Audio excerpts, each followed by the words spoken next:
On compte des millions de pauvres et d'illettrés en Chine. En général, ces personnes vivent dans les zones rurales. Découvrons en images une école dans un village reculé de la province du Liaoning qui tente de briser le cercle vicieux de la pauvreté. À l'époque de la Chine antique, l'éducation était le seul moyen d'échapper à la pauvreté. Aujourd'hui, c'est toujours le meilleur moyen pour s'en sortir.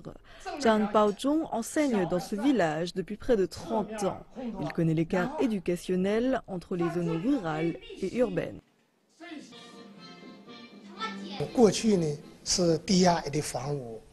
Avant la rénovation, lors des hivers longs et froids, la salle de classe était souvent remplie d'une épaisse fumée à cause des chauffages. Les élèves ne voyaient pas ce que j'écrivais au tableau. Les élèves des zones rurales connaissent souvent ce genre de situation jusqu'à ce que l'école reçoive des fonds d'allègement de pauvreté. Les familles qui vivent dans l'extrême pauvreté n'ont pas les moyens de payer l'école et cela crée un cercle vicieux. Les pauvres grandissent sans éducation et n'ont pas les moyens de payer les études de leurs enfants. Le pire, c'est que les parents sans éducation luttent pour aider leurs enfants après l'école.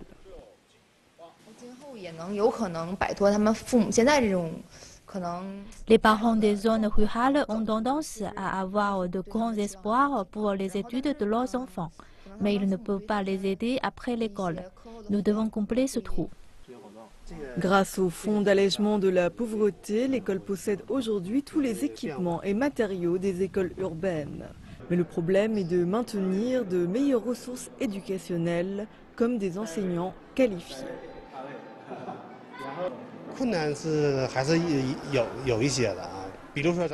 Lorsque nous avons envoyé nos enseignants en formation, l'école manquait d'enseignants. C'est un problème. Nous voulons qualifier nos enseignants grâce aux formations, mais dans le même temps, nous avons besoin de davantage de bénévoles pour remplacer les enseignants en formation.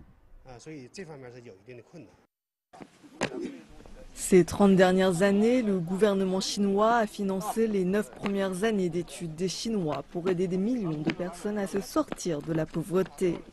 Mais l'écart éducationnel entre les zones rurales et urbaines s'agrandissent toujours et davantage de soutien est nécessaire pour combler ce vide.